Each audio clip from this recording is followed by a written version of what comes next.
nahihingi lang ako ng pera sa'yo. Mas inuna mo pa ako kaysa sa sarili mong gamot. Akala ko normal lang lahat. Patawad, Ma. Mahal na mahal kita, Ma. Ma, nakapili na ako ng college. Talaga, anak? Magkano naman ang kailangan? 10,000 po. Anak, wala na bang ibang paaralan dyan? Parang di natin kaya. Ayan lang ang gusto ko, Nay. Nandyan ang mga friends ko. Magpa-check up ka na, kumare. Baka lumala pa yan. Kailangan ng anak ko ang pera. Siya muna. Pero paano ka? Mas mahalaga ang kalusugan mo. Ma, anong ulam? Ay anak, pasensya na. Hindi pa ako nakaluto. Galing ako sa labas tapos walang pagkain.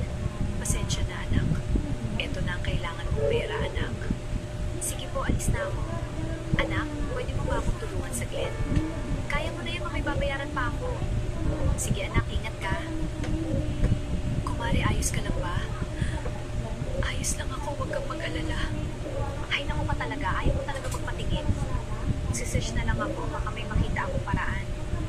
Baka may pagkain o prutas na pwedeng iunas.